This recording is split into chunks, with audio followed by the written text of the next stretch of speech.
So, hi everyone, and a really warm welcome. I'm genuinely glad that you're here. I know time is really precious, and the fact you've chosen to spend it with us today really means a lot to us. So, before we begin, just a little bit of housekeeping. We'll be together for around 55 minutes with time for questions at the end. Feel free and please do use the chat throughout, drop in your hellos, thoughts, responses, or anything that resonates as we go. So as you can see, I'm not alone today. I'm joined by my colleague, Nicki. And Nicki will be helping guide you through the Bergson demo a little later. Nicki's been a core part of this work from the very beginning, bringing not just deep expertise, but also a real sensitivity to experience and care. So I'll let Nicki say a quick hello. Hi everyone, it's lovely to be here. So as Chris said, I'll be walking you through Bergson in a little while, and I'm really excited to show you how it works in practice. So I'm looking forward to sharing that with you soon, but for now, I'll hand you back to Chris for a deeper introduction into how we got here. Okay, brilliant. Thanks, Nicki. So let me share my screen and we'll get started. Well, as you know, my name is Chris Law. I'm the founder of Umio, the creator of Bergson.ai, and also the platform UX. But I think today this session isn't really about tools or titles. It's about something more vital and more human. It's about how we design, how we care, and how we come to truly see the experience of health and illness. Not just the systems and services that surround it, but the actual lived intensities of people's days, bodies, relationship struggles, and moments of becoming. And it's about a design approach, one we call Design for Real Lived Experience, or RLX, that helps us reorient everything we do around that real experience. And not around data, not around abstract needs, and not even just about feedback or voice, but around the dynamic relational flow of life as it's actually lived. So I want to begin with a gentle provocation. What if, despite all the innovation, investment, frameworks, and strategies, we're still designing health and care in a way that misses something essential? What if the models and methods we rely on have been shaped by the wrong questions? What if the most vital part of experience, the part that's embodied, affective, relational, and felt, has been flattened or sidelined simply because we didn't yet have a way to really perceive it? So this isn't a criticism, I think it's a recognition. Now, I've spent years in design, research, and systems work, and I know how hard people try to make change. And I've also seen how easily systems can become detached from the very lives that they're meant to support. So in this session today, I offer an invitation to reattach, to return to lived experience, not as something soft or kind of secondary, but as the primary field of meaning, of relation, of value, and transformation. So first, we must ask the question, what do I mean by real lived experience? It's not patient satisfaction or experience alone. It's not user needs. It's not even a collection of stories. It's the way life is actually lived, moment by moment, through a condition, a system, an environment, or a shift, a transition. And it's what emerges when somebody wakes up in pain, or carries silent anxiety through a public space, or feels unseen in a sterile room. It's what moves beneath the surface when someone navigates a complex system while managing hope, fatigue, care responsibilities, or even fear. And it's shaped by technologies, relationships, rooms, memories, sounds, and sensations, all interacting in real time. And in this sense, real lived experience then isn't a thing, it's a becoming. And if we can perceive it, if we can attune to it, then we can begin to design, care, and act in ways that are more meaningful, more supportive, and more aligned with life itself. So this isn't just a theory for me. I live with a chronic condition, a hidden disability, and that's really shaped my life for nearly 20 years. But over that period, I've also been fortunate to speak with hundreds of people living with chronic conditions around the world, as indeed has Nicki, who's actually spoken with many more and in many more countries.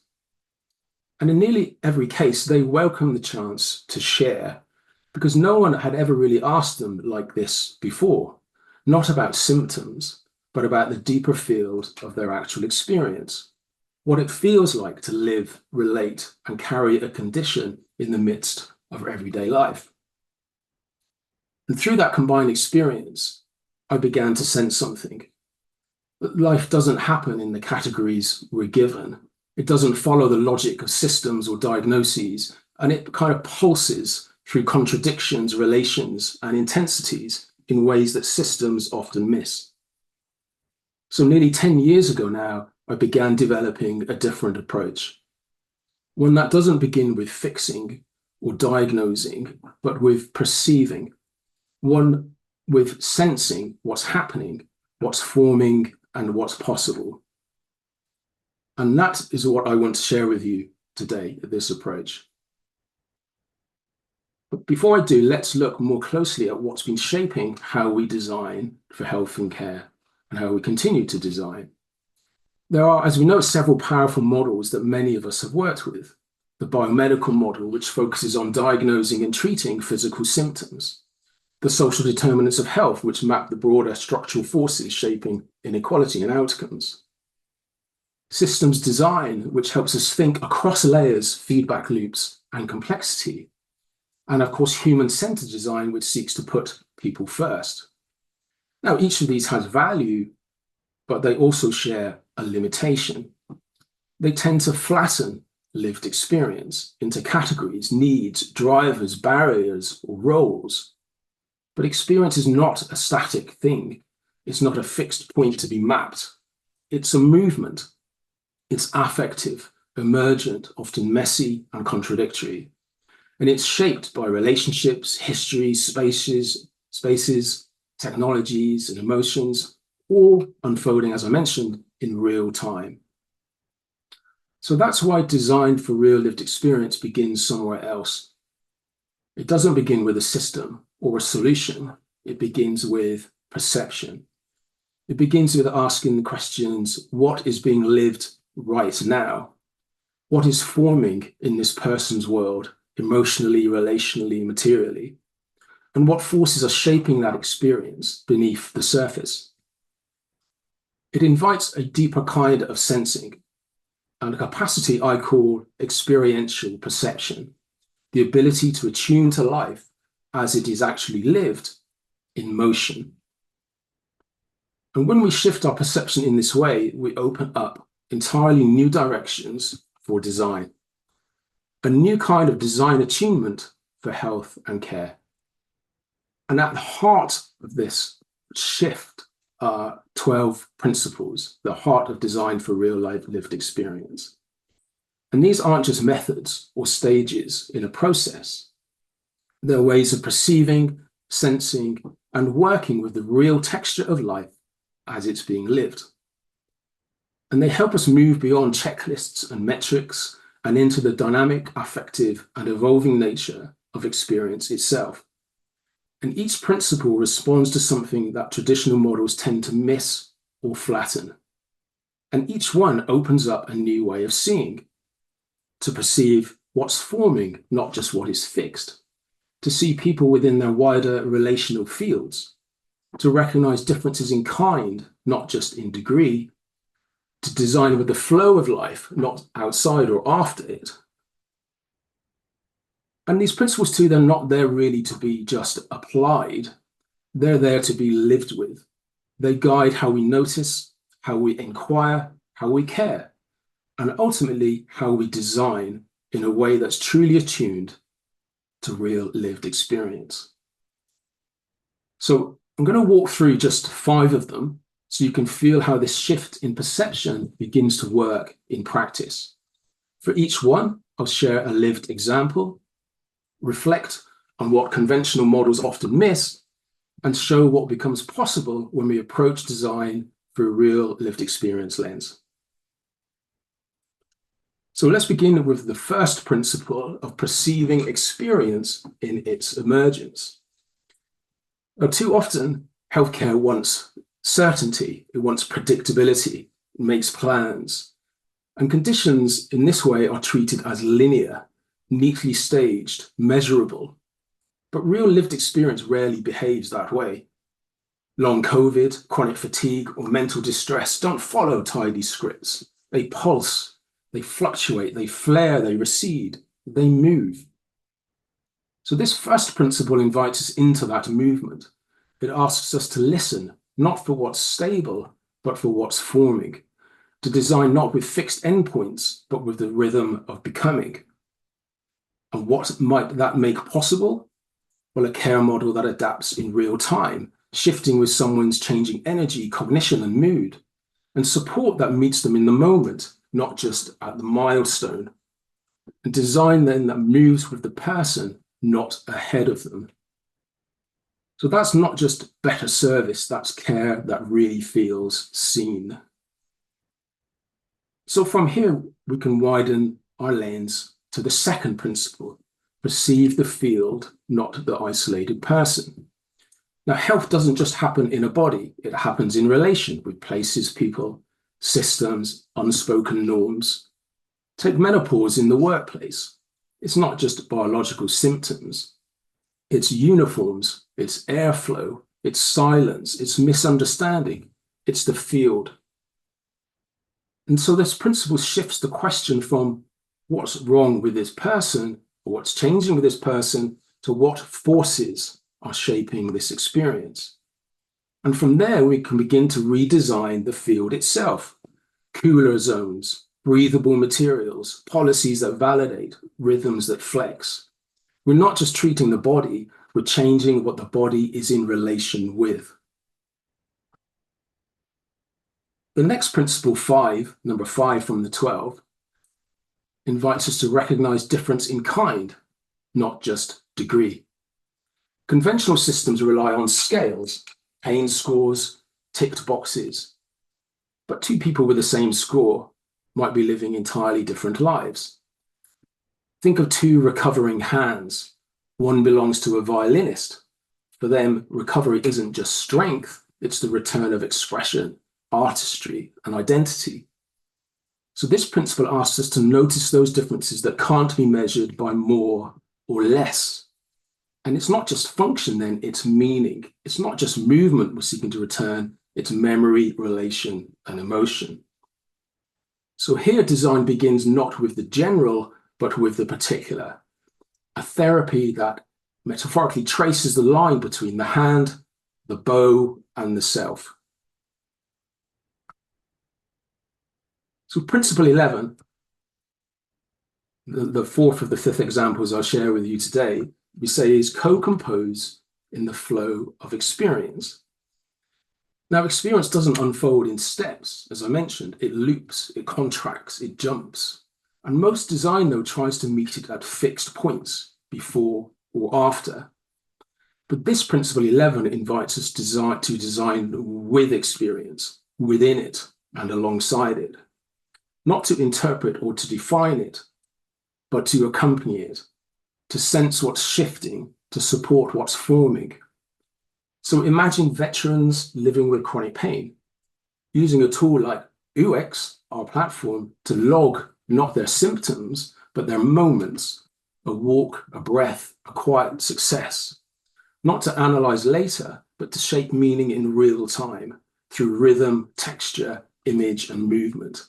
So it's not about representation, it's about presence. And design here then becomes a companion, a gentle co-creative force that walks with the experience as it lives and as it moves.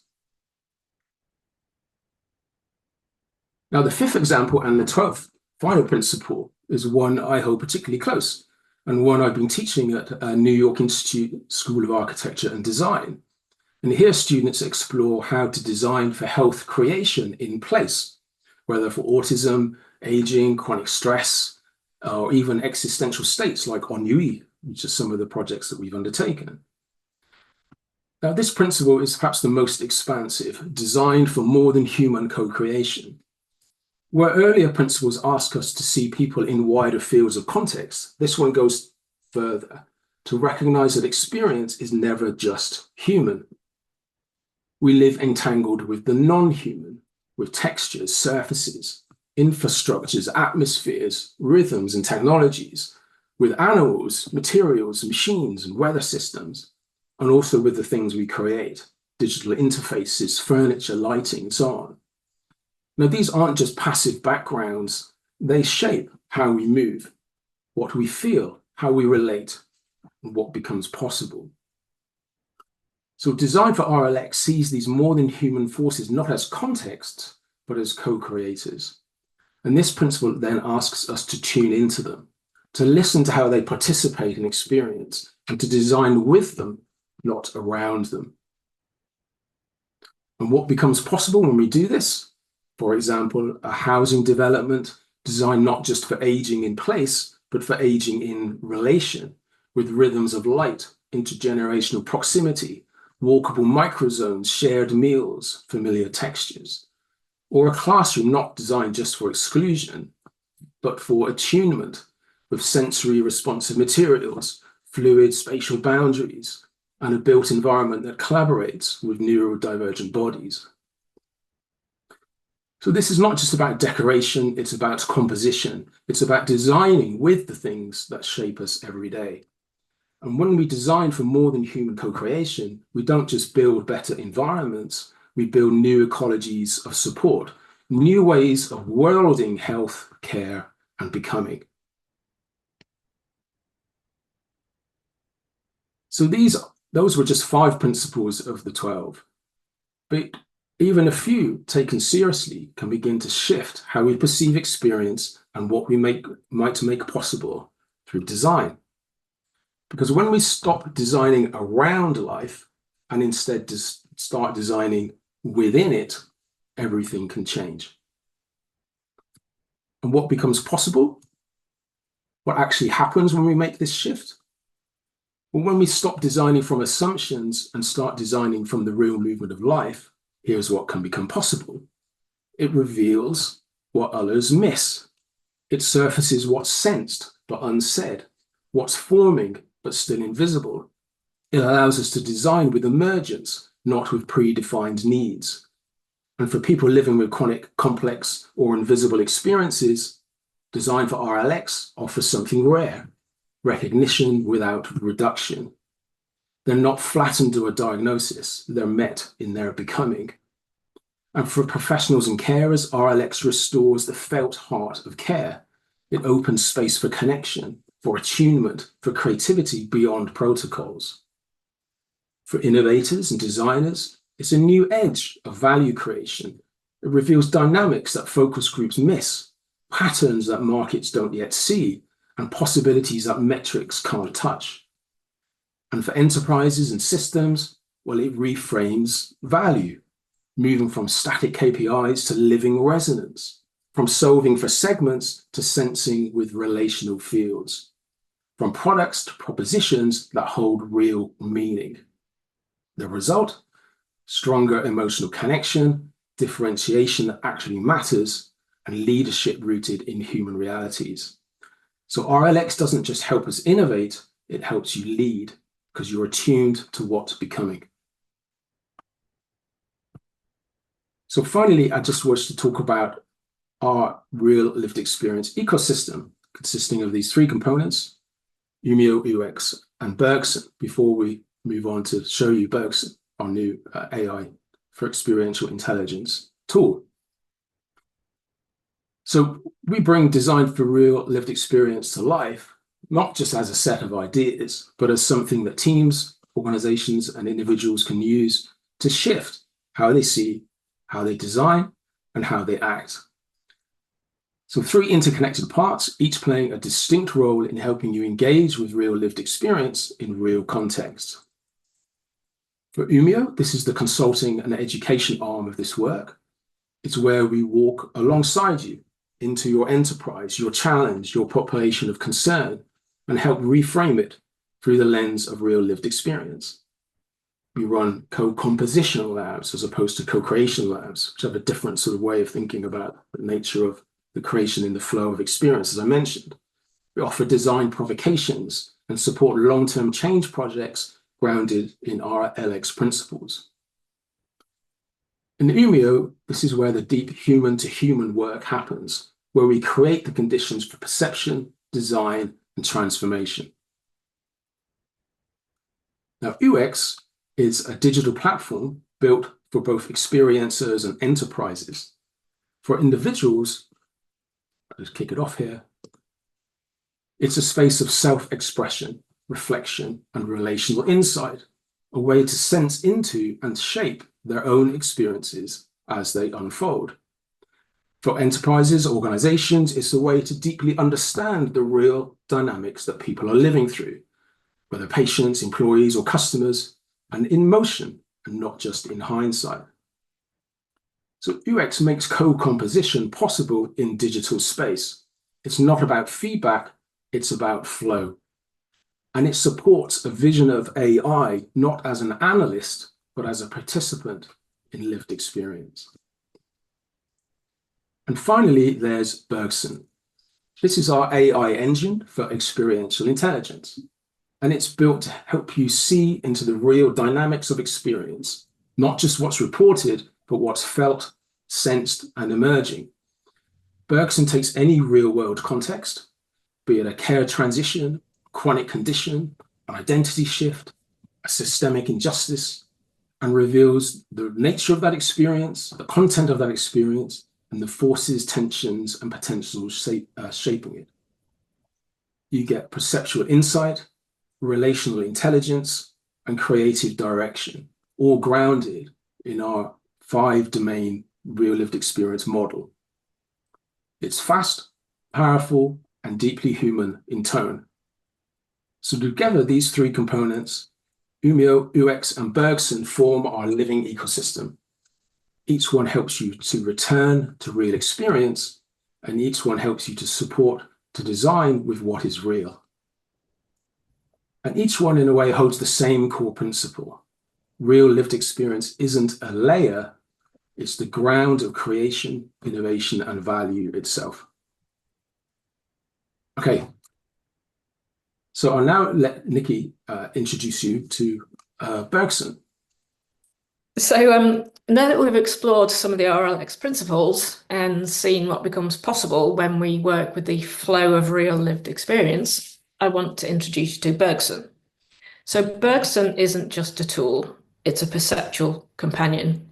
It helps you attune to what's unfolding beneath the surface so you can design not from assumptions, but from the becoming of experience itself.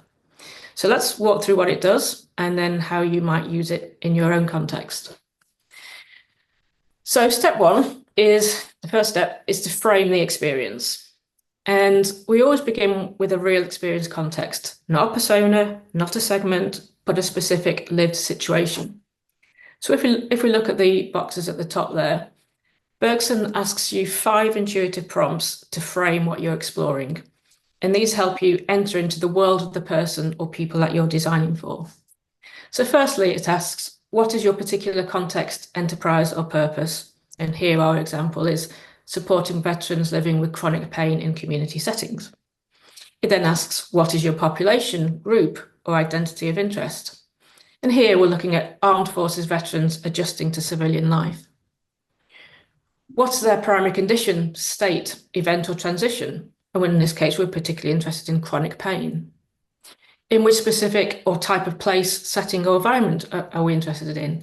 Here we put Palm Springs, California, particularly because there's a high number of veterans living in the US there.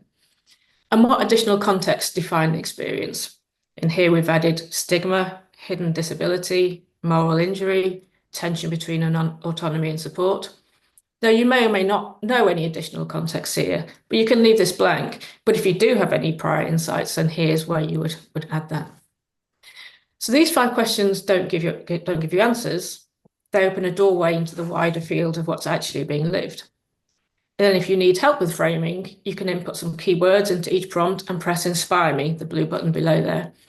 So once you input your experience context, the next step, well, Bergson generates a real lived experience insight report, and that happens in under 90 seconds.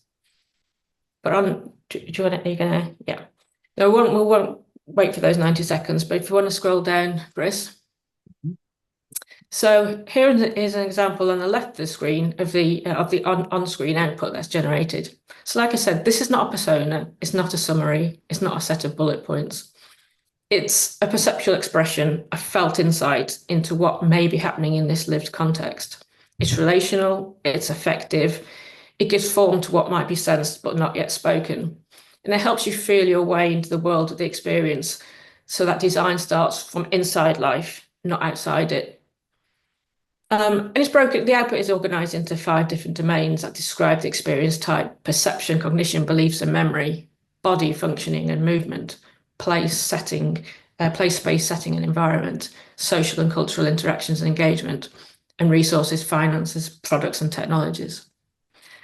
There's also a function where, I don't know if you want to stop scrolling, Chris, where you can click on Tell Me More anywhere to get even more insight into the particular experience or affect that's been expressed. So Chris is asked for much greater detail. Tell me more about body dysmorphia, and that output will come out on the right. And that will be in relation to the context as well, not generally speaking. So it will be still in relation to, in this case, the veterans with chronic pain in Palm Springs. And then from this output, Bergson generates a narrative. And a narrative is a short, human, attuned expression of what might be lived in this context. So this narrative doesn't just describe, but it evokes. It gives voice to the subtle, layered, effective texture of the experience, naming what may not yet be spoken and helping you see from within the world of the experiencer. And this is where RLX starts, not with assumptions, but with attunement. And then from here, Bergson opens up a suite of 5 additional core functions, and this will be expanding to 8 shortly. And each of these is aligned with the principles of RLX design. So first of all, the first of these is assemblages. Now, these help you uncover different qualities and flows of experience and the factors and forces creating them. So think of these as constellations of social dynamics, infrastructures, technologies, emotions, environmental triggers. Bergson surfaces how these forces come together to differentiate a framed experience. So you can see not just what is happening, but what is making it happen and how and why it persists. It's perfect for understanding the wider RLX field, not just the person. Then the tendencies function, just over to the right there, this surfaces patterns of thought, practice, and response that limit change potential. These are the loops we get stuck in: beliefs, expectations, design defaults, or systemic logics that prevent new experience from emerging. This function helps you notice and name them so they can be interrupted and reconfigured in your design for RLX practice. I think, one thing I didn't mention that in real time, the output appears on screen over on that left box, but it also generates a PDF report of every single of the functions. And Chris is showing you that now. Next, we have design, and now this is a really important one. The design function doesn't give you solutions.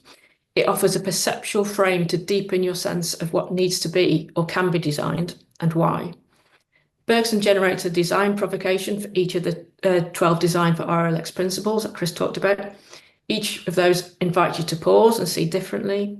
It helps you to notice what's still forming, not just what's broken. It surfaces tensions or potentialities that may otherwise go unacknowledged. And these provocations are ideal for design teams, workshops, or strategic reorientation. They shift the starting point from solution making to perceptual transformation. Next, we have ideas. Here, for each affect in the base RLX report, Bergson offers creative ideas for how experience might shift, open, or be supported. Each ideas report contains a minimum of 50 suggestions. And these are not solutions, they're early sparks, possibilities aligned to the movement and rhythm of the RLX you're working with. And then finally, the concepts function generates typically 6 or so meaningful concepts for transitioning the RLX in line with RLX principles. So this is where things begin to crystallize. Here you can discover and then repeatedly generate directionally aligned propositions, ways of working, interacting, supporting, or designing that hold the potential to transform the lived experience. And then, as I said before, for all of these outputs, you can probe more deeply just by using the Tell Me More function that's back on the platform. Some of the functions also output a matching template from the Umio design framework. Do you want to go back to the platform, Chris? These aren't yet integrated with the outputs, but they can be downloaded and used in your own project space. And as I've said, all the outputs are delivered as PDF reports, as Chris was showing you, and can be saved and retrieved from your history. So that's Bergson in action. It's very whistle stop. It's here to support not just design thinking, but experiential thinking. It helps you see what's forming, not just what's been. Helps you design from within experience, not on top of it, and create with people, not just for them. So if you're working in health, care, innovation, or any domain that touches lived reality, Bergson offers you a way to begin from the real and build with the real. Do you want to add any more thinking, Chris, particularly about the quality of experience?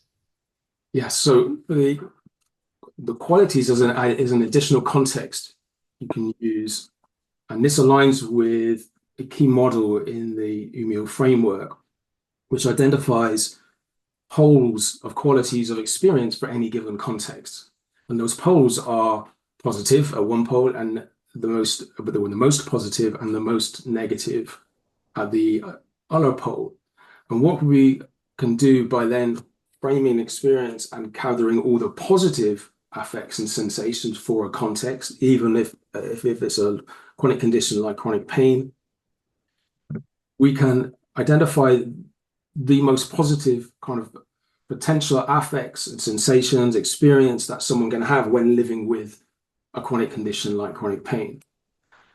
And by identifying the positive affects, the potential movements towards what's possible, that in itself can set a clear trajectory for where we innovate, where we focus, how we move forward to support people undertake that journey despite living with chronic pain to get the most out of their lives, the most fulfilled, valued life.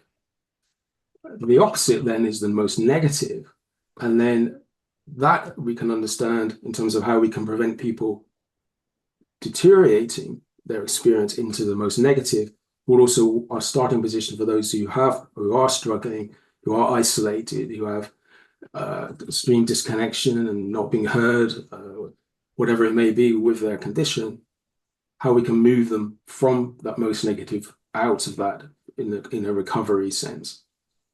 So the qualities allow us to frame these poles and see the potential movements between them for any given difference of experience between those poles. And that is a different way of thinking about prevention, care, and recovery.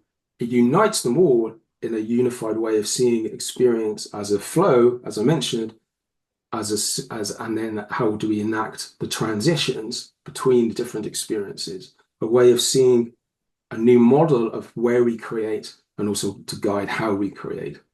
So that's what the quality functions. And then we've added from our work with our colleague Angela, who deals a lot, who was a former trauma lead, the traumatic quality context, which puts out past or ongoing trauma qualities of experience, and then also a stuck quality, stuckness in the sense of any kind of sort of more or less sort of beyond health condition of people being stuck at work, being stuck in their lives, in relationships, stuck with having exhausted all potential options from their healthcare systems or lacking insurance or whatever it may be. So the stuck is a slightly different aspect of pulling out the nature of the experience compared to the most negative. So thank you, Nicki. I think then we'd be great just to take a moment to pause and love to hear your questions, reflections. Bernard asks, can you talk about what you see as being designed? Yeah, hello, Bernard. Interesting question. I think one that ties us into a certain way of thinking about a tangible outcome of this process. Yes, we can create products. Yes, we create new services. We can see new pathways and so forth. But as well as those, this is also about seeing the flow of experience and how that can be transitioned, can be co-composed, can be moved. The principles of RLX are fundamentally to perceive, to become more attuned to the nature of the flow and the content of real experience itself. And by doing that, we can see what's hidden, see what's missing, get closer to the real, and then that can inform any kind of innovation output, including tangible material outcomes like a device. It could help us understand potential relationships to a drug, any kind of technology. And indeed, in our UX platform, it's manifested as a digital interface, an expression sharing interface is what is being designed in that case. The fundamental difference is that's embedded and used in the flow of real experience. It captures meaningful movements and moments in people's lives living with, for example, chronic pain or anxiety. It could be anything. So what is being designed is a means to express, to relate, to see and share the nature of real experience itself. And that's the fundamental difference. Dan, I appreciate the depth of this approach and effort to be more authentic. The challenge I see is that while it allows you to deepen your understanding of a lived experience, I'm having a hard time to see how it would scale. For example, in designing a patient support program. I think it's a question of scale and scope through its adaptability. So it depends what we mean by scale in unison of whatever is being scaled. The nature of the support is self-similar, or scale in its capability to respond differently to different patients, different wider fields of their experience, as we explained. The capacities of digital and augmented with AI and our UX tool, for example, allows a patient to express their complete individuality through a shared similar platform. And the veterans tool, for example, that we created isn't just framing support as provided by a professional carer. It supports the creation of kinds of support activities, events, help amongst the population of, for example, veterans itself. So the scale comes not from a uniform scaled replacement of the same thing, but scale from allowing for that adaptability, for that responsiveness, and also the different forms of engagement of the patient, the individuals within that platform as well. So it comes through platformization, co-creation, new forms of expression, sharing modes of engagement with others, sharing their events and their experiences with others. That's where the real scale comes from in this model. A couple more questions, I think. Some nice comments as well. How is the Bergson model, sorry, this is from Nicole. How is the Bergson model trained or updated to align with the flows of experience? So that's a really good question. So that is where we see it evolving. So we've got lots of plans and ideas about it evolving from being the static tool it is now to one that is embedded in the flows of people's experience, like, for example, in our platform. And I mentioned that this could form a new form of AI that moves in the flow of lived experience. That we see as the future of AI itself, that it becomes more human context sensitive, that it responds in real time to not only what we ask it, it's not an analyst, but something that senses and adapts and responds to our movements, our flows in our condition. So at the moment, it's a static tool. We've just built it over the last 4 months. It's early, it's like an MVP or a mid-viable viable proposition, mid-viable.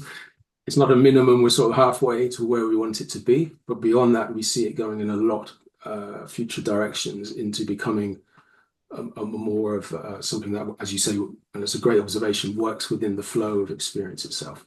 2 more questions. How How are the end benefits defined in terms of what is possible? For example, mobility despite chronic pain. Are these predefined and how? But that's a brilliant question too. Thank you, Joe. They're sort of not predefined, but they are shaped in terms of the nature of the benefits.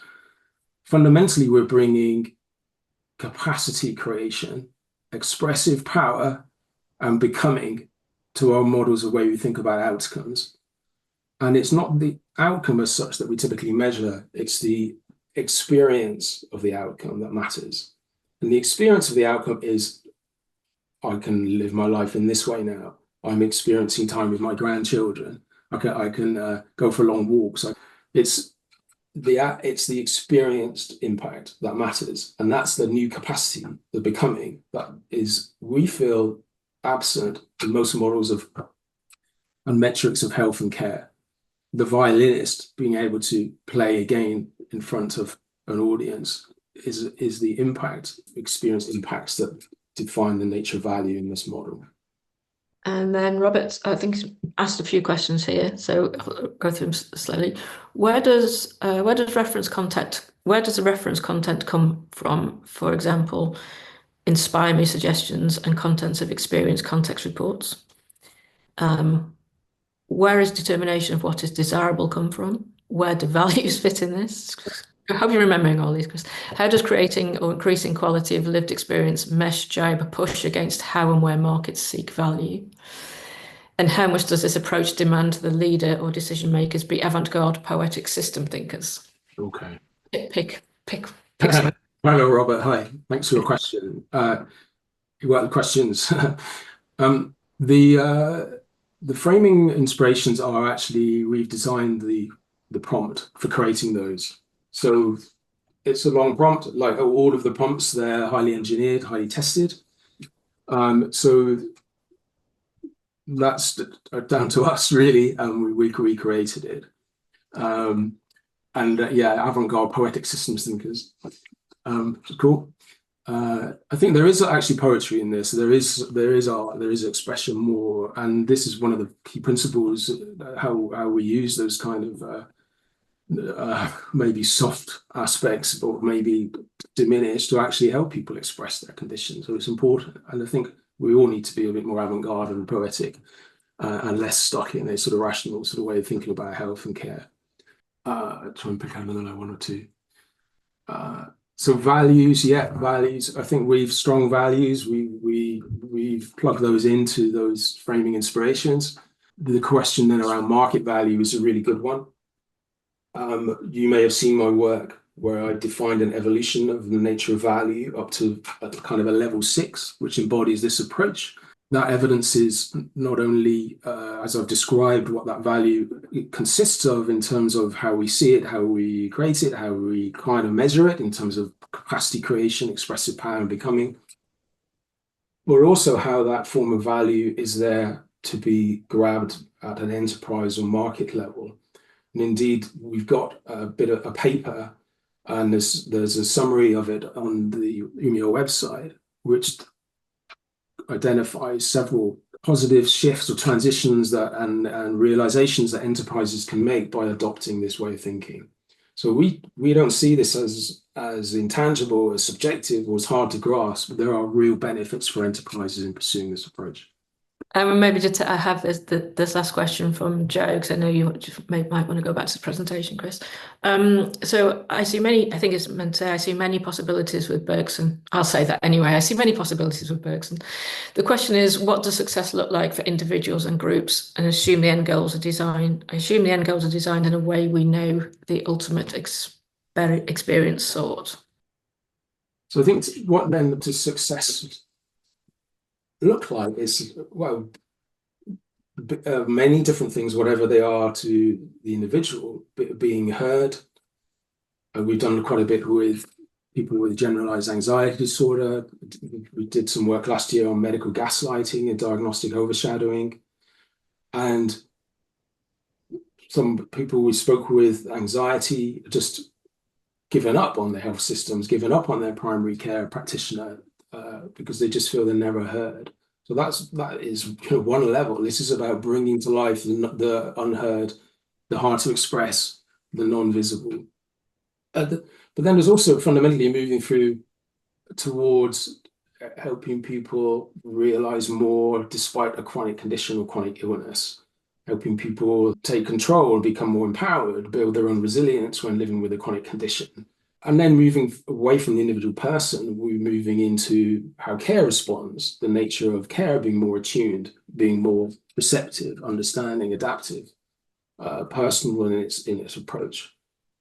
And not, again, in a way that negates the importance and the power of what's already been done in terms of medicine and the specialisms of different practitioners, but in a way that complements it, that augments it, that adds that missing element of real experience so that we can just do more. We get closer more to the flow, get closer more to the change, the real nature and content of experience. And that should provide for a more responsive, more adaptive, more supportive healthcare system as well. Okay. I hope that answers questions. It's hard to know without the feedback, but I'm happy to say any questions and further chats, Nicki and myself, offline, of course, after today's webinar. I don't know if you just answered the last bit of Joe's questions, was around assuming the end goals are designed in a way we know the ultimate experience sought. And I think this ties into the flow of experience from a negative context to from the negative to the positive. So we are capturing within Bergson, we're revealing what the negative experiences are and what the positive experiences are. And the goal is to, transition people, transform them from transformative design, so that we transition them from the negative experience to the positive experiences, which we have uncovered. There's no objective positive experience. I don't think there's anything that's purely ultimately can be say that's the best way to live a life. That's defined on our terms, or that's our personal choices about how we wish to live a life. And so all we can do is have an idea of the positives, and it's more not so much about what that positive looks like, but more about how we transition to get there and how we can support people to move towards it on their terms. And that comes back to the principles of like co-creating within the wider field, seeing the individual not as an isolated body or person, but embedded in a relational field, entangled in their interactions and their encounters in the world, and also in encounters with stuck ways of thinking, stuck practices, stigma, all these things. So those part of the design field for us as well. And if anything, they are as much, well, they are as much as in focus as the individual person. And that's a fundamental shift we're making in this as well. It's seeing health beyond the individual, widening our field from the person to their relational field in which they move and exist. Some more comments? Do you have a demo environment that I can try out, explore? Yeah, well, that brings us on then to the. I thought it might. Question. Did you think of that question yourself, Nicki? Very good. Me. Okay, we'll share. But I wanted to kind of, finish off really, just by saying, first of all, of course, thank you so much for joining us and for opening yourself up to this different way of perceiving, sensing, and working with real lived experience. We think whether in health design, innovation, or systems change, I hope what you're taking away isn't just kind of inspiration, but a more tangible shift in how experience can be engaged more deeply, more dynamically, and relationally. So as you probably already started reading, already here, we can see that Bergson engagement options, we have a set of Umio services as well, is available in a number of ways depending on how you'd like to begin. So our seed offering is kind of like a starting point. You'll receive 40 tokens to explore the full Bergson suite, which is enough for moving through one or two full lived experience contexts. And that's pretty good if you want to test the approach in a specific project or team, or indeed just by yourself. The provocation offer includes everything in the seed, plus a 1-hour consultation with Nicki and I. We'll unpack a chosen experience context together and walk through how to sense into it, how to apply the principles, and where the most transformative design potential might lie. The diagnostic is a longer, sort of half-day collaborative section, combining education, perception, provocation. We'll explore a focal experience in your organization or setting in detail, mapping assemblages, surfacing tendencies, and offering powerful RLX provocations to shift how you see and design. We also offer co-creation labs over 2 or 3 days, and the Bergson Embedded, which is an offer for organizations ready wanting to build Bergson into their culture, build RLX into their culture and infrastructure. So if that's where you're heading, we'd love to walk alongside you too. You can explore the seed offer right now and reach out to us directly to book a provocation or diagnostic. So if there's no further questions or comments, until next time, take care. We'll see you offline. Do drop us any questions or reflections. We'd love to hear from them. If you feel this has real power, do please share it. That would be fantastic. Thank you. And Nicki and I hope we will speak with you very soon. Okay. Thank you. Thank you. Bye. Bye-bye.